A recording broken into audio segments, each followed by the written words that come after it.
So I am smiling big time on the inside because I introduced the two of you. That's right. That's right. And that's one thing that I'm going to be proud of that for a long, long time. Yeah, you had to use the Loveless Cafe to bring us together. That's right. Exactly. Yeah. A good use of the Loveless.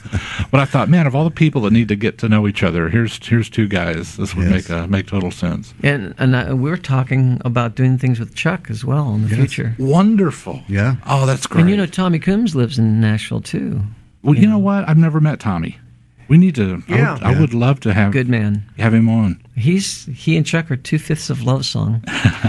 Actually, if you count me in, that's 3/5 because I was in the band for a while. That's right. Fair enough.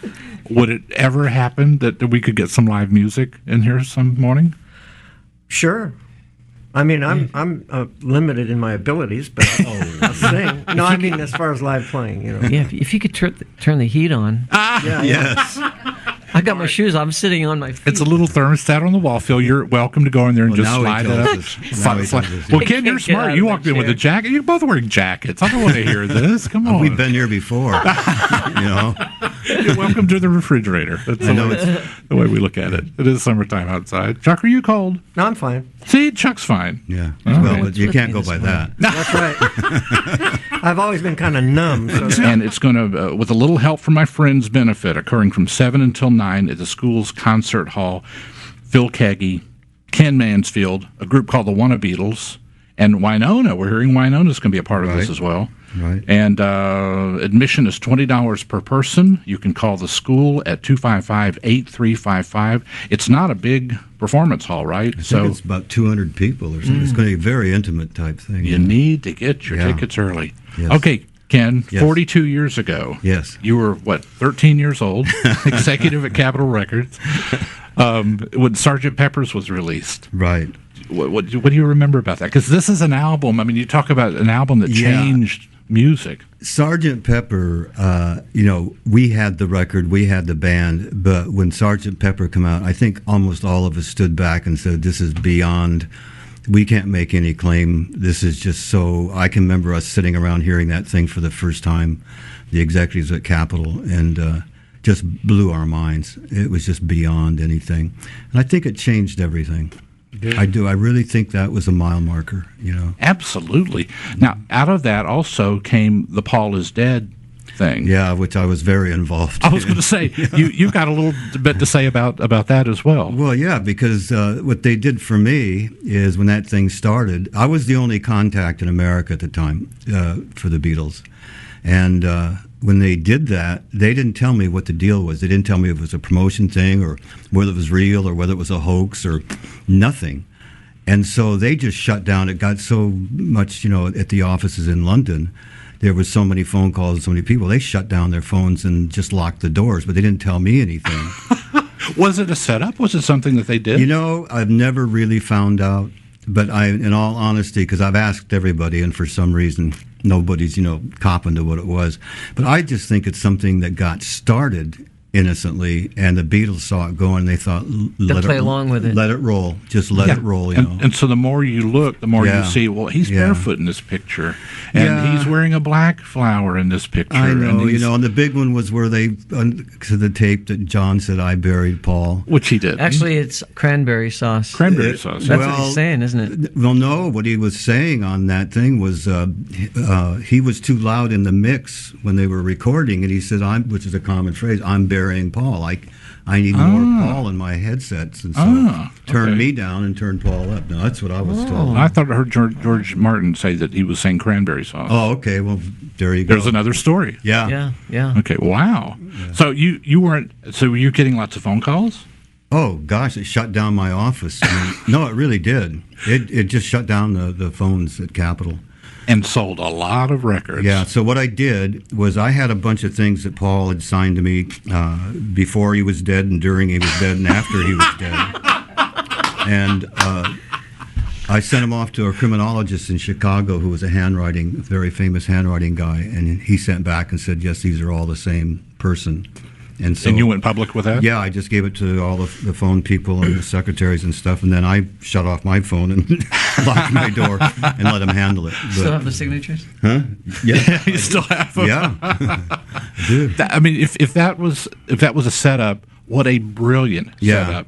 And if it was by accident, what a fortunate accident for Capitol, for EMI in London, and for you guys for Capitol Records, because it sold a lot of records. The picture on the Abbey Road album where that Volkswagen has 29 IF, and that had been 29 if Paul wouldn't have been killed. Right. And Jack Oliver, who was the head of international for Apple, I asked him this about 3 months ago, and he said that we wanted to shoot the cover there. That Volkswagen was there.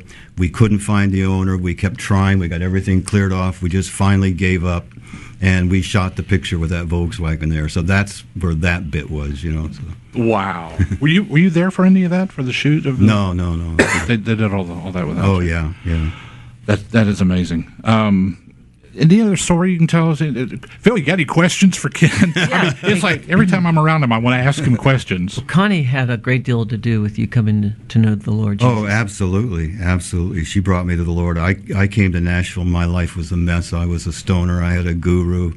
I mean, I was broke. I had a bad rep, and I was going to come back to Nashville and just hook up with the outlaw gang and just go crazier because I lost everything in L.A. and my business went under. It was just terrible. And you were knee deep into Eastern religions and philosophy and everything. I was a major cello of an international guru. So anyway, I came to Nashville. I thought I'm just going to pick up where I left off here. I'm going to get more crazy and do more bad things than ever. And I met Connie like the first day I was here. Really? And she was deep in her walk with the Lord at that time, and we had this real problem because I agreed that Jesus was an ascended master and he was one of the ways. And she said, no, he's the way. And God put us together. We fell in love the minute we saw each other. It took about 10 seconds. And so we just dealt with this. And finally one day she came to me because we were really, it was only one place to go, and that was to get married. And she said, I've had to make a decision. She said, I cannot be unequally yoked, and I have to choose between you and Jesus. And she said, I choose Jesus. You can't compromise there, my friend. And what she did, she had been taking me to Mylon Lefevre concerts, Rich Mullin concerts, to the churches that had all the hot musicians that played in there, and Noel Paul Stuckey and all this stuff, trying to reach me that way. But when that was talking, she prayed over me. But when she walked it out, and I thought, my gosh, I'll change gurus for you, but you won't. And I just thought I want to care about something as much as she cares about Jesus. So. But it's the difference between a way to the Father and the way to the Father, right? And you had to come to that place and acknowledge that, right?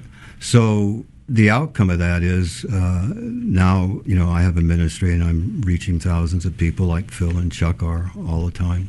That's great. And a lot of them come just because of the Beatles thing. So. What a great magnet that is. Yeah.